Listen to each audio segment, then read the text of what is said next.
La espada de Damocles. Conduce Pablo Veloso.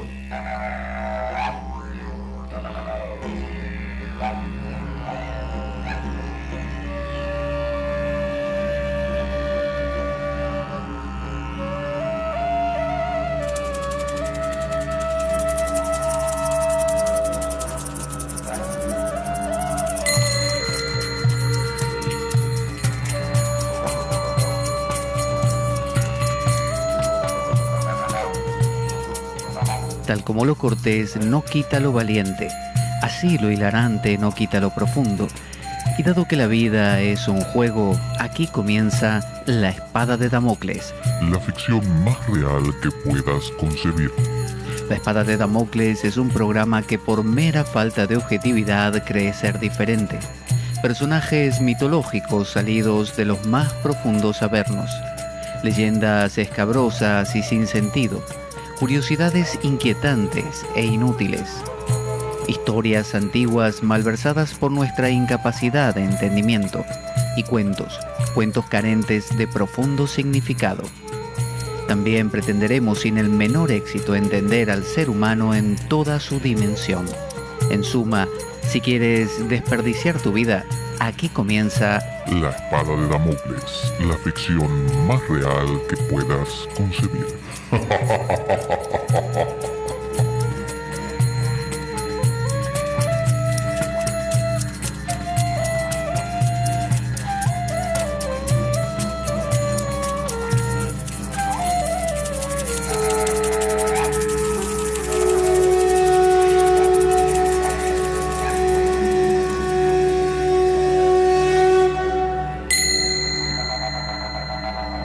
La Espada de Damocles. Conduce Pablo Veloso.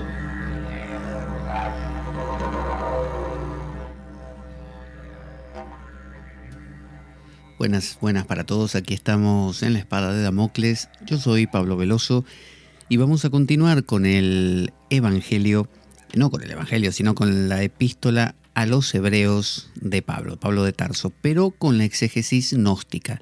Estamos mirando a través de un prisma muy especial, que es el prisma del gnosticismo, que no es este gnosticismo tan barroco como encontramos en algunos movimientos que son abundantes por internet, sino que apelamos al gnosticismo valentiniano, al de Teodoto, al de Heracleón, al de Marción inclusive, a todos aquellos, al de Ptolomeo, a todos aquellos que son del primer siglo o segundo siglo después de Cristo, ¿no?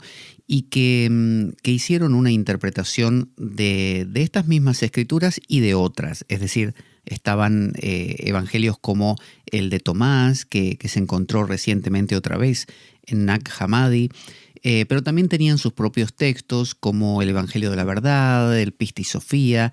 Sin embargo, estos gnósticos que manejaban este lenguaje de la gnosis, que es un lenguaje que trasciende, ¿no? Un pan cultural, que trasciende toda cultura, toda tradición, que puede, es una semilla que puede fructificar en cualquier cultura. Usted tira un gnóstico en el medio de China y espera 3 generaciones y va a tener toda una escuela gnóstica basada en la terminología china.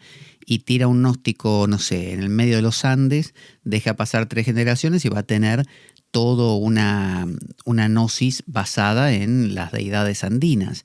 Y pasa lo mismo con el cristianismo. Los movimientos gnósticos, hijos del neoplatonismo también, hijos de toda la cultura egipcia, babilónica, hindú inclusive, bueno, arraigaron en el mundo cristiano del primer siglo, mundo de un crisol de razas muy importante, y tomaron como base este cristianismo. Estamos siguiendo al libro de Elaine Pagels, llamado El Pablo Gnóstico, muy interesante y recomendable. Estamos en el capítulo 4, verso del 1 al 4 de Hebreos, carta de Pablo de Tarso a los Hebreos.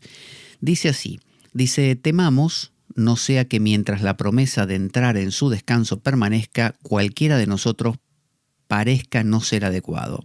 Nosotros, quienes creemos haber entrado en su descanso, según fue dicho, y cita esta frase Pablo que dice: como dije en mi cólera, no entrarán en mi descanso, aunque sus obras estuvieran terminadas desde la fundación del cosmos, pues ha hablado en alguna parte del séptimo día, en esta forma, y cita de nuevo a Yahweh diciendo: y Dios descansó en el séptimo día por todas sus obras. Esto de no entrarán en mi descanso hace referencia a un salmo, si no me equivoco es el 94, que es un salmo que se usa mucho en la liturgia de las horas. Yo lo digo cada día, pero no me acordaba bien el número, que comienza diciendo: venid, adoremos al Señor, demos vítores a la roca que nos salva, entremos a su presencia dándole gracias, alabándolo con cantos. Y en un momento dice esta frase como en mi cólera no entrarán en mi descanso, porque se sentía ofendido Yahweh de que los judíos del grupo de Moisés, una vez salidos de Egipto, en Masá y en Meribá, lo pusieran a prueba a Dios, como que desconfiaran de él, ¿no? Entonces se enfadó muchísimo y por eso les dijo: ahora esta generación me hastió, me tienen cansado y no entrarán en mi descanso. Entonces dice Lane: ya que los psíquicos, o sea los naturales, las personas que viven más acentuando ese lado mental, ese lado que la triple denominación de los tántricos es Pasu, Vira y Divya. Los Pasu son los que son como el ganado, son personas que viven para comer, dormir, trabajar y obtener algún placer inmediato. Luego están los Vira, que significa héroe, que son las personas de gran pasión, gente que quiere lograr cosas, que quiere meterse en mil aventuras, que quiere entender todo, que quiere, en última instancia, tener todo controlado, ¿no? Y conseguir y apropiarse. Entonces se apropian de el silencio de la meditación, se apropian de Dios, se apropian de... y si hay que comprarlo, hay que comprarlo, con más oraciones, con dinero, con lo que fuera, con esfuerzo. Mientras que la parte superior es conocida en el Tantra como los Divya, los divinos.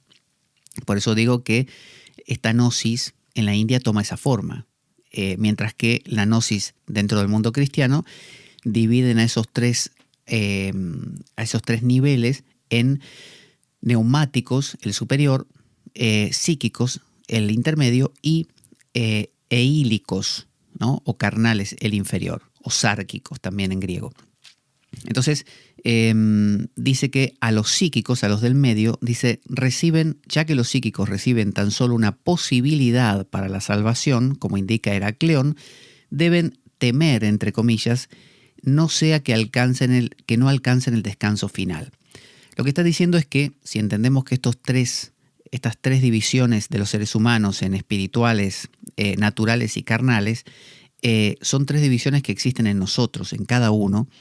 Esa parte natural nuestra, que es ambiciosa, que quiere apropiarse, que quiere conseguir a través del esfuerzo, que quiere superar, que quiere ser mejor que el otro, esa parte natural siempre está en riesgo de perderse. O sea, usted puede tener un atisbo, ¿no?, de lo neumático, del espíritu, de lo profundo del Cristo, y de repente se enganchó con mil cosas y lo distorsionó y lo mezcló con la filosofía de no sé quién y armó todo un lío y se convirtió eso, lo fagocitó, se lo engulló, lo mentalizó, lo volvió mente. Pasa mucho. A veces una experiencia mística es traducida por nuestra mente y es como vuelta espuria, es como si uno la malograra, la maltratara, ¿no? Como cuando uno tiene fíjese lo que le pasó a Tomás de Aquino, este gran teólogo del catolicismo, que escribió la Suma Teológica, que se suponía que tenía que tomar la filosofía de Aristóteles y demostrar con esa filosofía, un poco torciéndola para el lado cristiano, demostrar la existencia de Dios y demás, ¿no? Y lo hizo y muy bien. Y cuando estaba por acabarlo, el último volumen, tuvo una experiencia mientras daba misa y quedó colgado así, de una nube, quedó en babia. Y para cuando la gente lo miraba no entendía qué pasaba, se había quedado callado y así como si uno mirando el cielo, ¿no? Como hombre mirando al sudeste.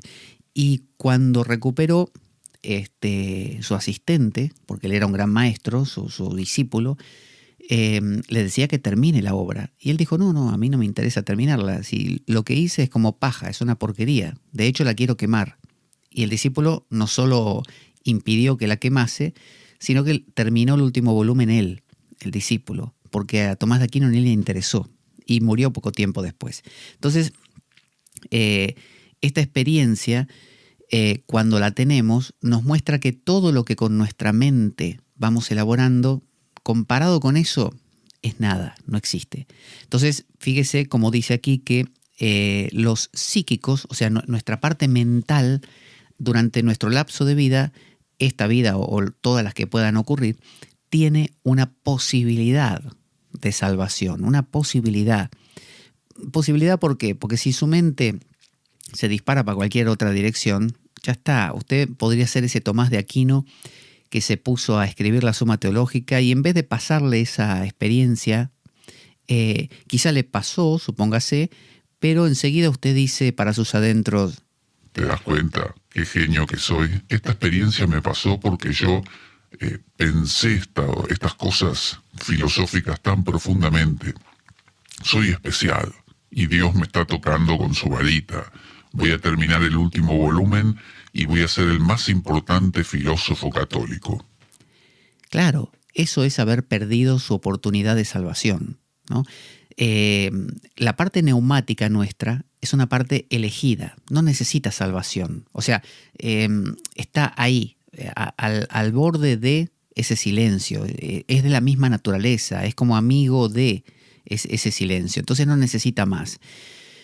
Por eso Pablo de Tarso le llama los elegidos a esa parte nuestra. Más allá de que haya personas que sean más así, más espirituales, que tengan el acento ahí, y otras que lo tengan en lo psíquico. Nuestra parte psíquica es la parte mental, la que tiene una oportunidad de cambiar el paradigma, pero lo puede arruinar muy fácilmente. Y la parte carnal sería la parte no del cuerpo, sino de la mente más básica, más corporal. Esa no tiene redención. La redención apunta a su parte racional, a la parte de reflexión, a la parte que es capaz de cambiar el paradigma y favorecer la apertura hacia lo espiritual. Entonces, por eso recomienda temer a Dios. Normalmente uno dice temer a Dios y la gente dice, temer a Dios, eso es de otra época. Eso, ¿cómo vas a vivir con miedo? No. Este temor de Dios tiene un poco que ver con la humildad, con reconocerse poca cosa, comparado con. Entonces, cuando usted descubre, como Tomás de Aquino, que todo lo que usted había elaborado era una taradez, comparado con esa experiencia de 5 minutos que tuvo él, ese acto es el acto de temor a Dios. Es un temor reverencial, es como decir, me inclino ante la magnitud, pero desmesurada, comparado con esto que tengo yo acá. Entonces, por eso dice, es el demiurgo quien promete esta entrada en el descanso, porque recomienda Heracleón temer a Dios para no sea que uno no vaya a entrar al descanso final. El descanso final simplemente significa que nuestra mente pueda abrirse, cambiar su paradigma y abrirse a un paradigma que implica soltar la apropiación de las cosas y de las emociones y de las personas y depositar la felicidad en las metas y en lo que voy haciendo. Cambiar ese paradigma es entrar en el descanso final. Entonces dice, es el demiurgo, el ego, quien promete esta entrada en el descanso. Él mismo, a pesar de su natural tendencia para el trabajo, ¿no? Es decir, el ego está hecho para no parar. El ego en la India se le llama ahankar, que significa el hacedor cara de aham, de yo. Siempre está haciendo yo. Su ego, su función, es estar continuamente edificando el edificio de usted mismo, ¿no? Construyéndose, componiéndose, armándose. Entonces dice, él mismo, a pesar de su natural tendencia para el trabajo, bendice el Sabbat como el día de descanso de sus labores. Es decir, el ego reconoce, tiene una parte, acuérdese que el ego no es una cosa malvada ni nada por el estilo, es un efecto de otros niveles más profundos que a su vez tienen su centro también. Entonces el ego es un centro de nuestra identidad personal, ¿no? De nuestra máscara, de nuestra persona. Entonces es un centro que no debería ser el centro de todo, debería ser simplemente un recurso que uno tiene, una herramienta y no el centro, o un centro de su ambiente, pero como si uno dijera, este gobernador es el centro de esa provincia. Bien, pero a su vez también tiene que acordarse ese gobernador que forma parte de un país. Por lo tanto, hay otro centro llamado el presidente. Si ese gobernador lo olvida, va a creer que él es el centro de todo lo que hay. Y ese es el error del ego. Entonces, hasta el ego reconoce el Sabbat como el descanso de sus labores. O sea, Dios creó 6 días y descansó 1. El ego crea, pero también reconoce que tiene que parar. O sea, su ego, mi ego, ¿no? Nuestro funcionamiento, nuestro antascarana, reconoce que necesita de vez en cuando, aunque sea una pizca de silencio, que sin eso estalla. Entonces reconocemos que tenemos que irnos de vacaciones, reconocemos que tenemos que parar de trabajar, reconocemos que tenemos que salir a dar una vuelta, parar de estudiar, algo de descanso. Hasta el ego lo reconoce. Dice, en contraste con el ego, con el demiurgo, el Padre no guarda el Sabbat. El Padre es el Abba, ¿no? Es el sí mismo. Acuérdese, el sí mismo, el centro de todo el movimiento de la autóada, del pleroma, del mundo divino, de lo espiritual. No guarda el Sabbat, sino que obra para el Hijo y a través del Hijo. Es decir, el silencio no necesita parar, porque es silencio. Lo que necesita parar es el músico que toca en la orquesta. De vez en cuando necesita descansar, pero el silencio no necesita descansar. El silencio no se cansa, porque no hace. El que hace es el que hace el ruido, la orquesta. Ese sí necesita descansar. Su ego necesita parar, pero su silencio es un silencio poderoso, vivo, ¿no? Es ese Abba, ese Dios que tiene a su vez a su Hijo, el Logos, el Cristo, como expresión. Eso tiene una energía tan grande porque no es personal, porque no es musical, es silencioso. Dice, así que los elegidos, los espirituales o nuestra dimensión espiritual que pertenecen al Padre, los gnósticos dicen que esa parte espiritual nuestra es de la materia del silencio, pertenecen al Padre. Tienen como el Salvador, como el Cristo, que continuar la obra de redención incluso en el Sabbat. Es decir, nuestra dimensión de silencio no para. O sea, usted puede trabajar, descansar, hacer más cosas, menos cosas, estar enfermo, estar sano, pero su silencio siempre está actuando, siempre está ahí. El Hijo, el Cristo que viene a redimir, que te viene a contar que la cuestión es morir, sacrificarte como ego, como ese Tomás de Aquino que murió. El viejo Tomás de Aquino, el que creía en la suma teológica, murió. Y ahora nació un nuevo Tomás de Aquino abierto al silencio, abierto a la experiencia mística.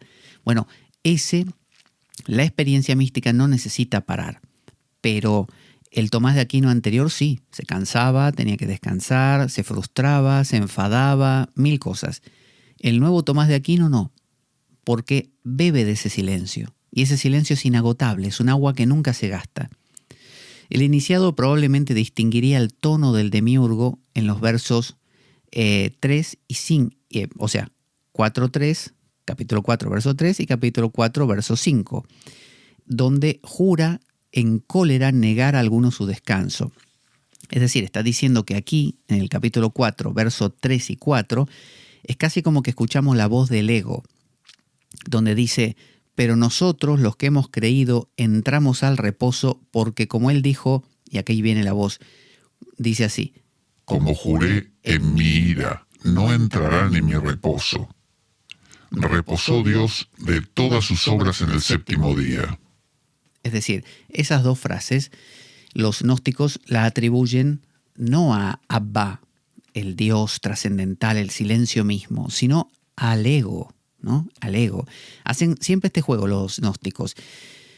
cuando vamos leyendo la Escritura, cuando se habla de ese Dios celoso, castigador, es el ego simplemente, que no es que tenga que morir ni nada, simplemente es algo que no tiene una visión del todo, se queda con una partecita, es muy del ámbito de la mente. Dice Pablo, ¿dónde estábamos? Aquí. Ahora vamos al capítulo 4 todavía, pero verso del 6 al 10. Dice, ya que por lo tanto queda para algunos entrar dentro de su descanso, y los previamente evangelizados no entraron a causa de la desobediencia, señala de nuevo cierto día hoy, diciendo con David respecto de este tiempo. Así dice junto con David, hoy, si oís su voz, no endurezcáis vuestros corazones. Todavía es el capítulo 94, perdón, el Salmo 94, que yo le citaba hace un rato. Entonces, dice hoy, ¿no? El tiempo del que habla es ahora, hoy. Si oís su voz, no endurezcáis vuestros corazones. Pues si Jesús, dice Pablo todavía, les hubiera dado descanso, no habría hablado después de lo relativo al otro día. Entonces queda un sabbat de descanso para la gente de Dios, pues quien entra en el descanso de Dios cesa de sus labores como Dios lo hace de las suyas. ¿Por qué insiste, dice Lane aquí, el apóstol en que hoy es el tiempo decisivo? Fíjese cómo Pablo en estos versos, que son el del 6 al 10, fíjese, Pablo en el 7, verso 7 dice esto, como está escrito anteriormente, porque David en el Salmo 94 dice, si escuchan hoy su voz, no endurezcan sus corazones. Hoy. Entonces dice Lane, ¿por qué insiste Pablo, el apóstol, en que hoy es el tiempo decisivo? Los valentinianos, los seguidores de este gnóstico Valentín, podrían aprender de la tradición secreta que los 3 días diferentes significan 3 etapas diversas en el proceso del desarrollo espiritual. El primer día significa la etapa ílica, que es la etapa carnal, de inmersión en la materialidad.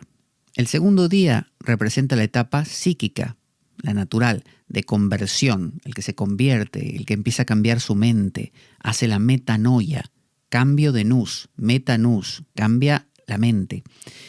Y el tercer día, el día neumático, significa la iluminación o resurrección. Es cuando te abrís al silencio 100%. Para los psíquicos, o léase para la dimensión psíquica también, acordémonos que podemos hacer ese juego de no solamente este es un psíquico y aquel es un neumático, sino que yo tengo un lado neumático y un lado psíquico y un lado ílico. Para los psíquicos, el primer día indica el pasado, el segundo, el presente, y el tercero, el futuro, escatológico, en el sentido de que para los que son mentales, psíquicos, tienden a pensar en términos de ¿cuándo va a venir Jesús? ¿Pasado mañana? ¿Dentro de un año? ¿Cuándo va a venir? ¿Cuándo pasó esto de Moisés? Y pasó hace tanto tiempo, históricamente. La persona psíquica tiene una inmersión en el tiempo.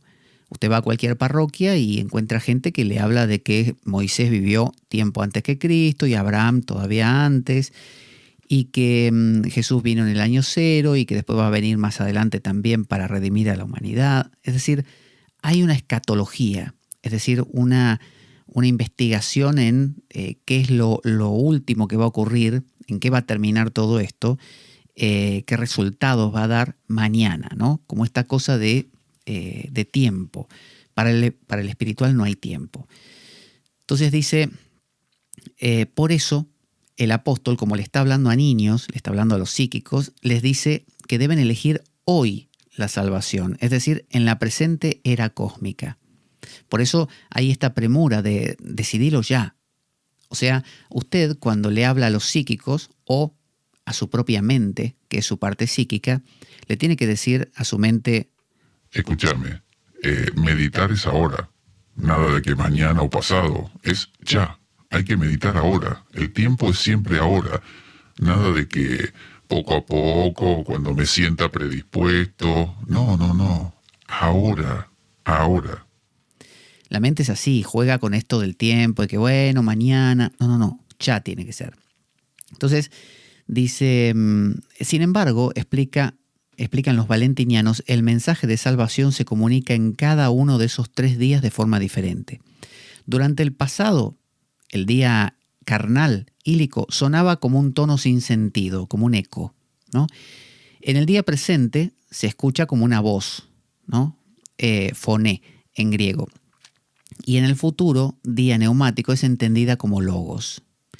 En el sentido de que, esto se refiere a esto, que uno cuando, como si fuera el crecimiento, uno es un niño, un adulto y un anciano. Cuando uno es niño, todo te suena a un tono sin sentido, no entendés nada. Sos un carnal y no entendés ni jota, esa es tu dimensión carnal. Cuando el acento lo empezás a poner en tu dimensión psíquica, se escucha como una voz. Ya empezás a entender un poco más, un discurso, un logos, ¿no? Como cuando uno dice geología, astrología, ¿no? Es un logos, una explicación de, o sea, es más coherente. Pero cuando llegas a ser realmente un espiritual, se escucha como, no, perdón, corrijo. Cuando uno es un psíquico, la escucha como una voz, foné, pero no la entiende, es una voz nada más.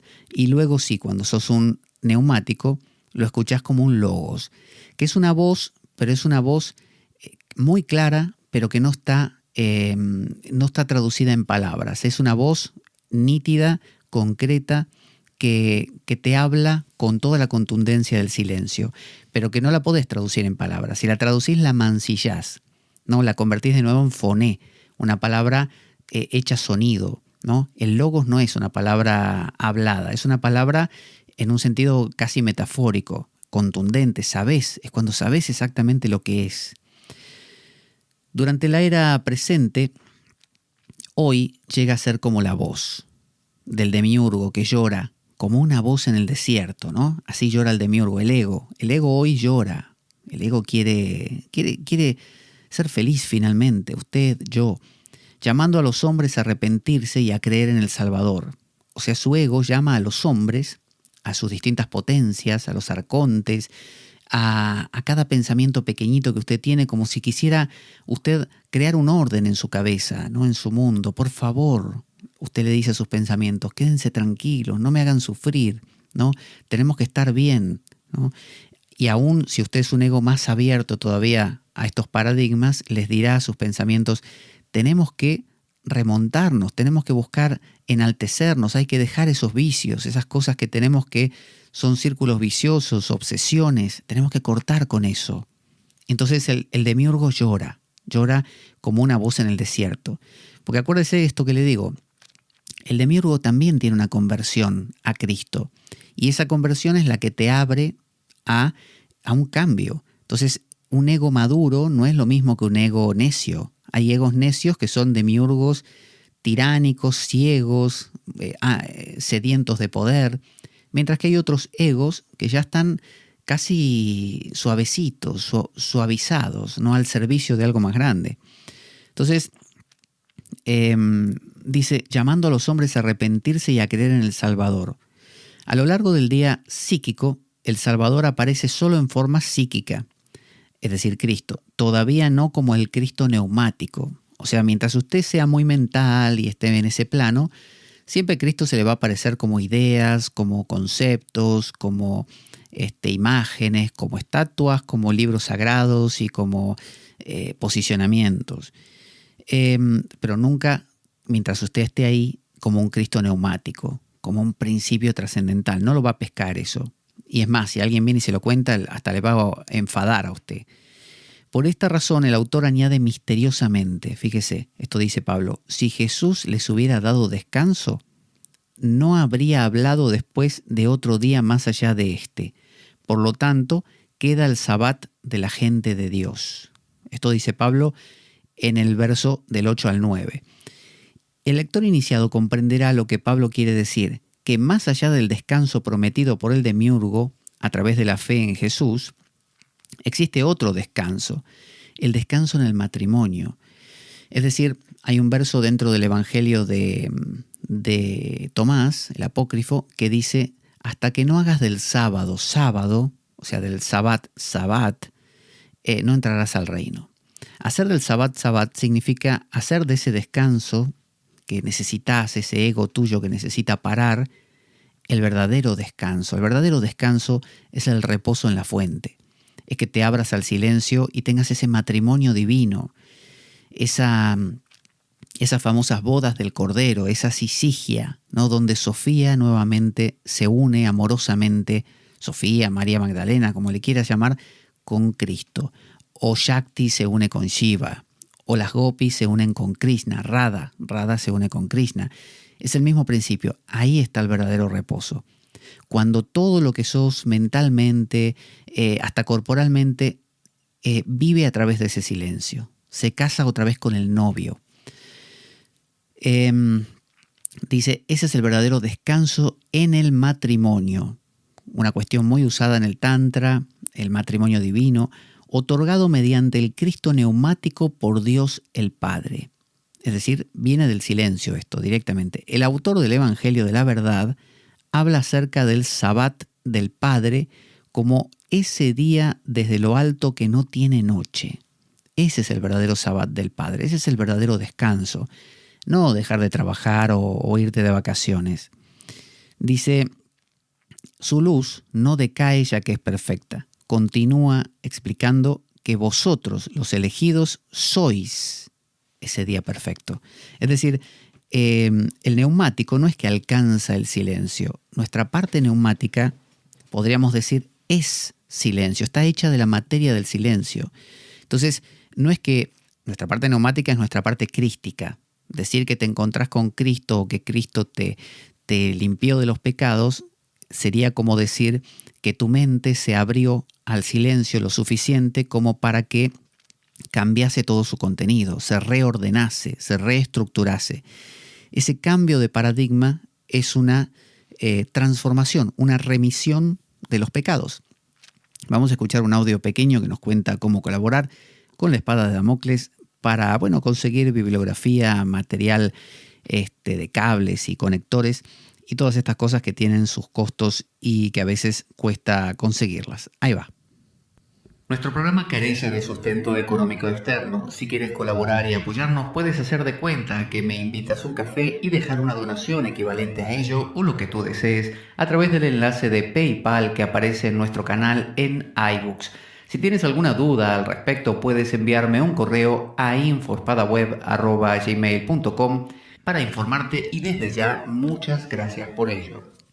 Y aquí estamos con este evangelio, y dale con el evangelio, no, carta a los hebreos de Pablo de Tarso.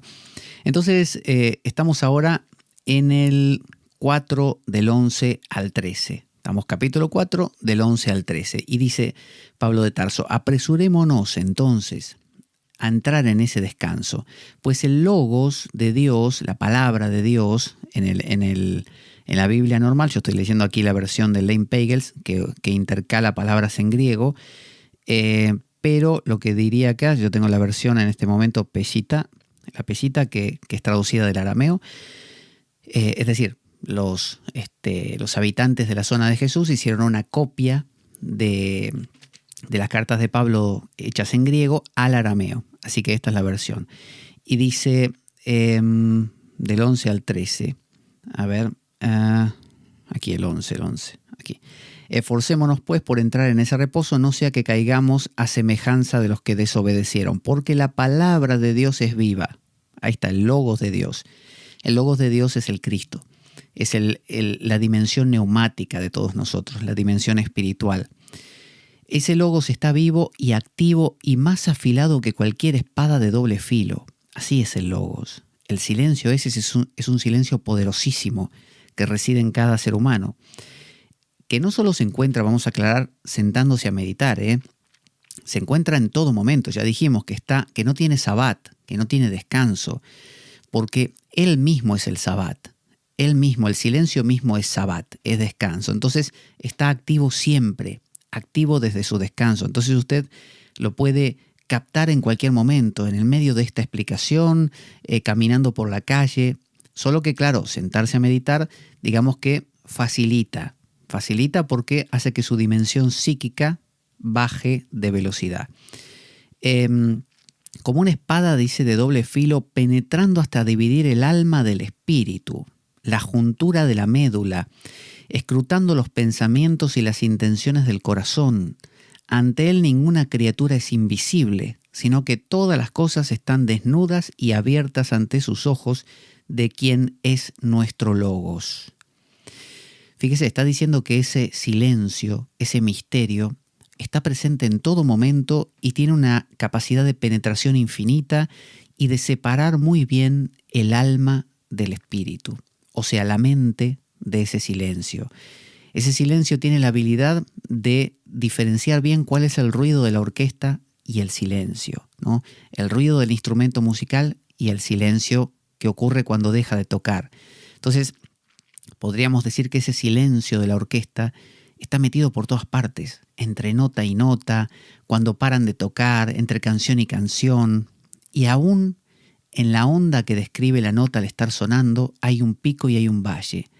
Y en ese valle hay mucho más silencio, dicho de alguna manera, que en el pico. Por lo tanto, diríamos que aún en el ruido está el silencio. Si no hubiera silencio, o sea, menos pico por momentos, no habría ondulación. Y si no hay ondulación, no habría sonido. Así que el sonido, como es una alternancia entre lo activo y lo pasivo, lo yin, lo yang y lo yin, Shiva y Shakti, o Shakti y Shiva, va generando todo ese movimiento, todo lo que es la vida, todo lo que es el pensamiento, gracias al silencio. Esto quiere decir que el silencio usted lo puede pescar en cualquier momento y en cualquier lugar. Dice, ¿qué significa esto? Dice Lane.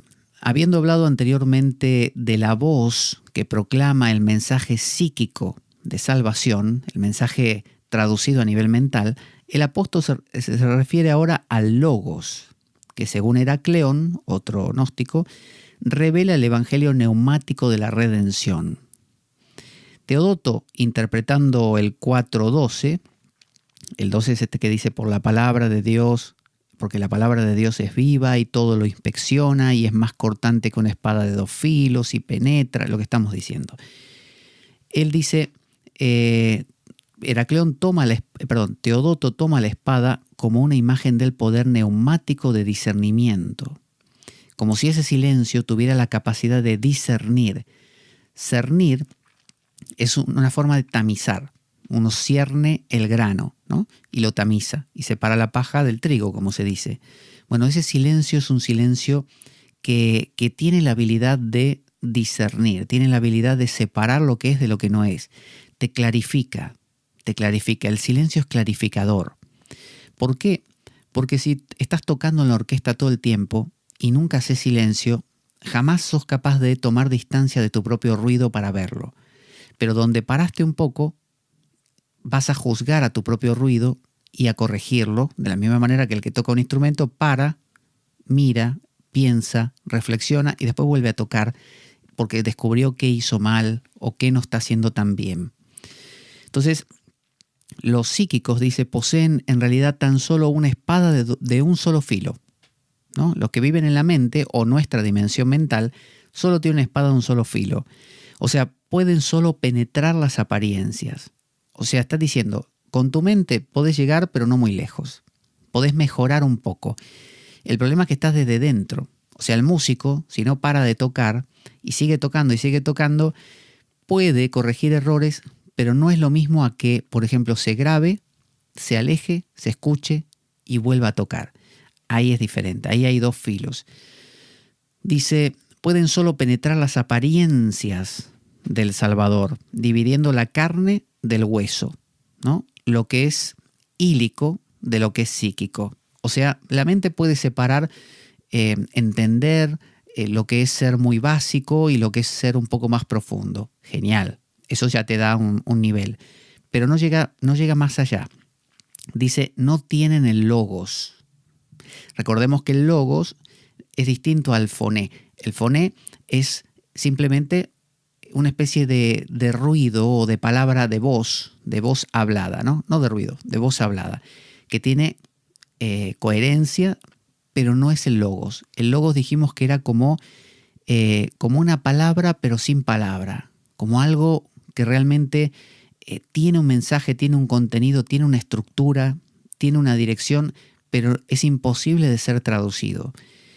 Es como si yo digo, mira, me voy a poner a pensar acerca del océano. Bueno, puedo descubrir 1000 cosas. Y otra cosa muy distinta es, estoy frente al océano y me está impactando, me está transmitiendo algo esto. Bueno, eso que te transmite es el logos. Y eso te parte al medio. Te hace descubrir 1000 cosas que no las vas a descubrir nunca pensando. Pensando va a tener un límite. Entonces no tienen el logos, la espada de doble filo que penetra para dividir el alma del espíritu. O sea, con la mente vos podés separar, digamos, tu mente inferior de tu mente superior, mejorar, no ser tan inferior, tan cuadrado, no estar en obsesiones tan groseras, pero con el logos directamente separás a la propia mente lo que es el funcionamiento mental de lo que es la vida en sí, el silencio. Con el funcionamiento mental es como si fueras un músico que podés mejorar la canción, pero con la profundidad de la que hablamos, el nivel neumático, sos capaz de detectar el silencio. Y eso te da una perspectiva que no te lo va a dar nunca el ruido. Entonces, dice, el logos que tienen los neumáticos es una espada de doble filo que penetra para dividir el alma del espíritu, el hueso de la médula. Teodoto explica del versículo 12 que el hueso significa el alma racional y celestial, y la médula, el espíritu. Entonces, fíjese, está queriendo decir que con el silencio, cuando tocas el silencio, es como tener una espada de doble filo que de por sí, acuérdese que no descansa, nunca reposa, ¿no? Como hay un salmo que dice, mi guardián no duerme, el guardián de Israel no duerme ni reposa. Bueno, ese silencio no reposa, es sumamente activo, no necesitas hacer nada, es tocar el silencio y ya te cambia. Te separa, como dice aquí Teodoto, donde lo teníamos, aquí, dice que se separa el alma racional y celestial, la mente, del espíritu, ¿no? Que está oculto en el hueso, porque separa el hueso de la médula, no la carne del hueso como hacía lo anterior, el hueso de la médula, bien profundo. Como la perforación de la carne desde el hueso significa la división de lo ílico de lo psíquico, así también el logos divide lo psíquico de lo neumático. ¿Se da cuenta? Pues según el Evangelio de la verdad, tal es el juicio que ha llegado desde lo alto, que ha juzgado a cada uno una espada desenvainada con doble hoja que corta un lado y luego el otro, el logos. Eso es el logos. El logos es el silencio que habla. Actualmente los psíquicos carecen del segundo poder de discernimiento, les falta, pero los neumáticos perciben todas las cosas en la total claridad de la visión espiritual. Y cuando decimos los neumáticos, acuérdense, no son esos o aquellos, es su dimensión neumática, que puede estar muy dormida, no dormida en el sentido que no esté activa, sino dormida en el sentido que usted vive en otro sitio, vive en su mente, por ejemplo. Ahora, en el capítulo 4 todavía, verso del 14 al 16, dice, teniendo entonces un gran sumo sacerdote que ha pasado a través de los cielos, Jesús, el Hijo de Dios, mantengamos nuestra confesión, pues no tenemos un sumo sacerdote que no pueda compadecerse de nuestras debilidades, ya que ha sido probado en todos los sentidos en nuestra semejanza, pero sin pecado. Vayamos entonces con confianza al trono de la gracia. Dice Lane, los teólogos valentinianos, de Valentín este gnóstico, describen el papel de Jesús como el de un gran sumo sacerdote, quien ha pasado desde el pleroma, desde ese equilibrio trascendente, el ser, diríamos, a través de los cielos, la hebdómada,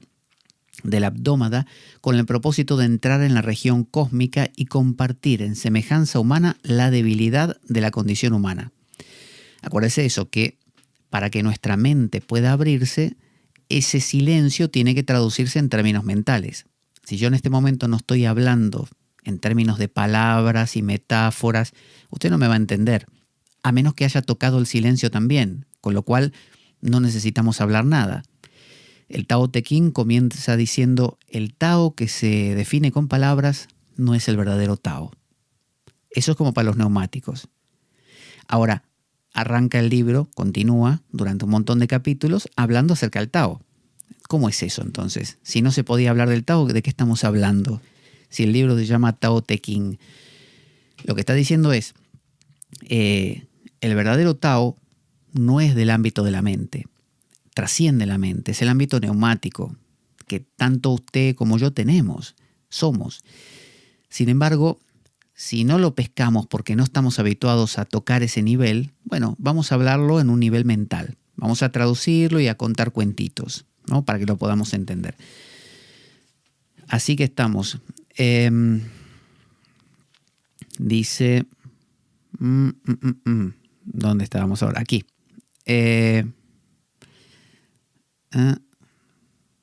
Acá. De la condición humana. A través de la mediación, los psíquicos también pueden esperar recibir misericordia y gracia, y finalmente acercarse al trono de la gracia con confianza, como hacen los elegidos, los neumáticos. Es decir, cuando usted, mediante cuentitos, mediante explicaciones mentales, ¿no?, de aquello que es el silencio, mediante teologías, filosofías, usted va, o psicologías profundas, usted va como entendiendo, aunque sea mentalmente, de qué se trata esto del silencio, y usted entonces va a abrirse. El demiurgo se va a convertir al Salvador, es decir, su ego va a decir: me interesa, eso me interesa. No lo va a entender, no lo va a poder captar realmente, lo va a entender siempre mal, porque la mente no puede captarlo. La parte no puede captar la totalidad, la música no puede captar al silencio. Sin embargo, va a ser un punto de apertura. Gracias a eso usted se abre y de ahí algo sale, ¿no? Entonces, por eso, en términos gnósticos, los psíquicos, o sea, su mente, gracias a esto se van acercando al trono de la gracia.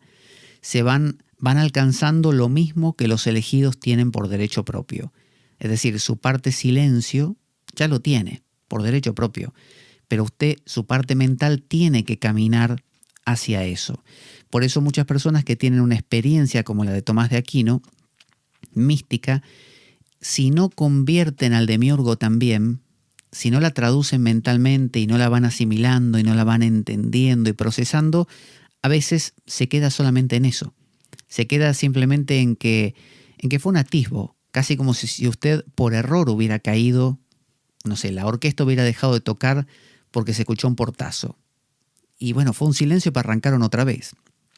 Nadie lo aprovechó ese silencio. O usted tomó, no sé, ayahuasca y ese viaje no le sirvió para nada porque usted no sabe ni por qué lo hizo y su vida sigue exactamente como siempre. Pero si usted se cuenta un cuento y se explica el qué pasó en ese viaje con el psicodélico y todo eso, bueno, su mente se va a abrir en esa dirección y es importante que lo haga. Porque tener una experiencia mística que fue casi como un error o fue simplemente un tocar y salir sin que eso cale, no trae consecuencias. Necesita estar en todas las dimensiones de su ser, en la psíquica, en la carnal. Por eso se dice que los neumáticos son masculinos y los psíquicos son femeninos. Es decir, su parte neumática es como hombre, masculina, y su parte mental es como femenina. Y los neumáticos tienen que ir a buscar a los psíquicos y casarse con ellos. Es decir, ese matrimonio tiene que darse para poder hacer los neumáticos también y llevarlos al trono de la gloria, de la gracia. Esto es, su parte silencio tiene que venir cada vez más e invitar a su parte mental para que se anime a entrar dentro de este plano. Entonces, dice ahora en el capítulo 5, ya estamos terminando este episodio, esta emisión del programa, pero vamos a ver este capítulo, a ver si podemos abarcarlo. Capítulo 5, versos del 1 al 4 ahora, ¿no? Dice, pues todo sumo sacerdote elegido entre los hombres es designado por los hombres en relación a Dios, para que pueda ofrecer dones y sacrificios por los pecados, dice Pablo, ¿no? puede mostrarse paciente con aquellos que son ignorantes y yerran, pues él mismo está envuelto en debilidad, ya que necesita ofrecer sacrificio por sus propios pecados, al igual que por los pecados del pueblo. Es llamado por Dios como lo fue Aarón. Aarón era el hermano de Moisés. Y era como el arquetipo del sacerdote. ¿Qué significa esto? Dice Lane. Tiene que tomar el lector las palabras de Pablo literalmente, como un testimonio de los sacerdotes levitas, que era la casta, la tribu de Israel. Había 12 tribus, una de ellas era la tribu de Leví. Los levitas eran los que estaban hechos para ser sacerdotes, donde quiera que estén. Como un testimonio de los sacerdotes levitas del antiguo Israel, se lo pregunta Elaine. ¿Está hablando realmente Pablo de algo que es una institución, como si yo hablase de lo que es ser un alcalde? Ptolomeo cita, un gnóstico, a Pablo como su autoridad para mostrar que todo el apartado ritual de la ley que está citando Pablo debe ser interpretado simbólicamente. Muy clásico esto en los gnósticos, en términos relativos a la comunidad cristiana del presente. Heracleón, otro gnóstico, identifica específicamente a los sacerdotes levitas y dice que son un símbolo de los psíquicos que son salvados. Es decir, son un símbolo del demiurgo convertido y de todos los pequeños demiurgos que tenemos dentro. Es decir, no solo de mi ego, sino de todos esos pequeños aglutinamientos que me dan identidad, que van convirtiéndose. Esos son los levitas. Es decir, nosotros tenemos todo tipo de pensamientos dentro. Esos pensamientos, podríamos decir metafóricamente, se agrupan en 12 tribus, en 12 grupos, ¿no? Están los grupos de los sacerdotes, es decir, pensamientos que buscan mediar entre la mente y el silencio, pensamientos que son más guerreros, pensamientos que son más ambiciosos, pensamientos que son más carnales, distintas tribus. Y la tribu de la que está hablando Pablo es aquella que dentro de la mente es la que busca propiciar a lo divino, al silencio y acercarse a él. Es la tribu de los levitas. Entonces dice, Heracleón identifica específicamente a los sacerdotes levitas como que son un símbolo de los psíquicos que son salvados, que permanecen actualmente fuera del pleroma. Como, está hablando como que esos pensamientos nuestros, como cambian su paradigma, casi ya es como si vivieran en la mente, pero no vivieran en la mente. Son ese dedo que apunta a la luna. No son la luna, pero por lo menos ese dedo está apuntando ahí. Es aquella parte de usted que está focalizada en eso. Dice, son capaces de tratar con otros psíquicos en sus errores e ignorancias, ya que ellos mismos están envueltos en la debilidad, la condición de la creación material.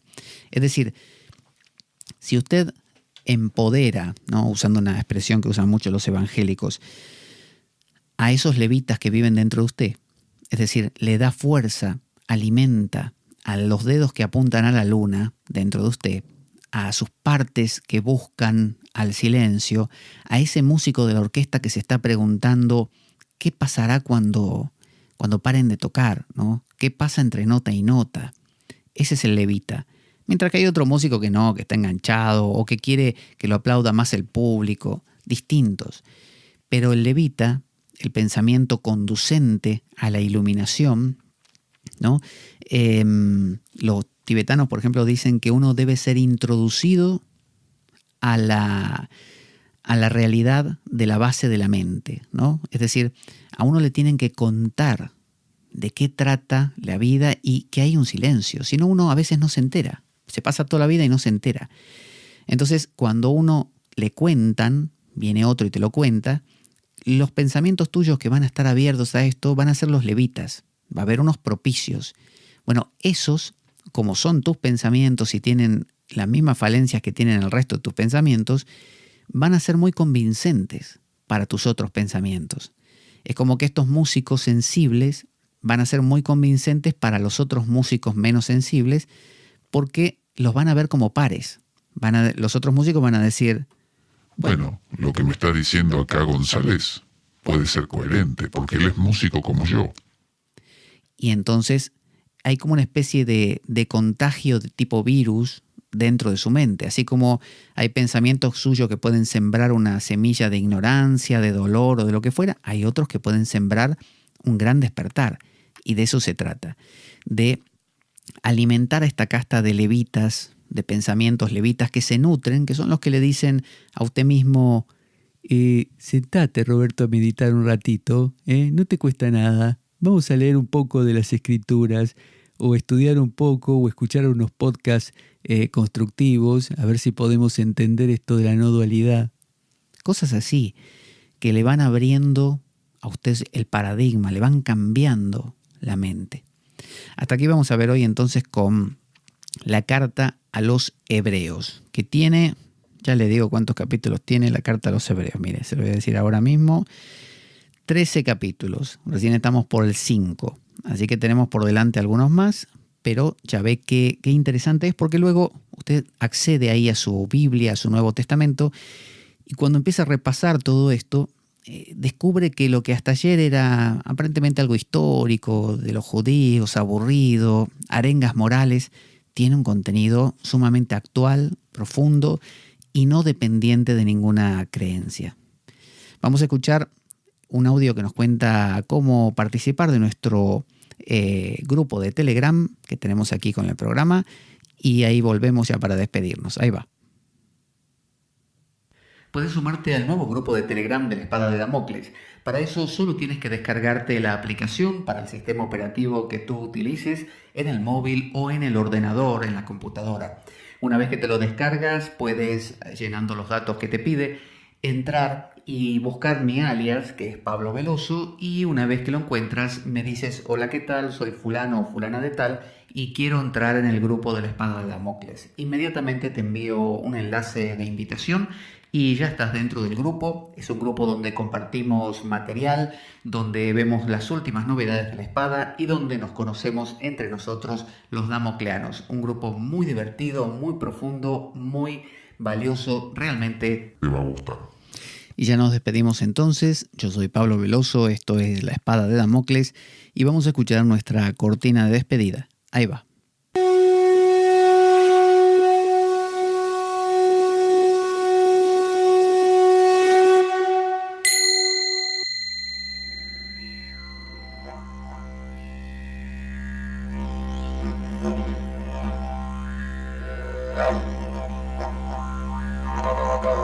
La Espada de Damocles.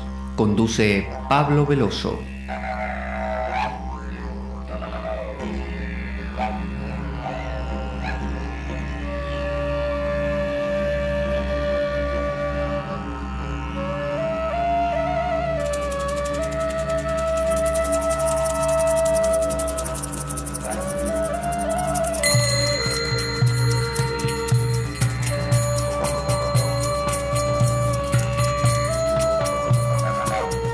Y dado que la vida es un macabro juego concebido por una mente perversa, únete a nosotros en nuestro próximo programa, cuando escuches las siguientes palabras.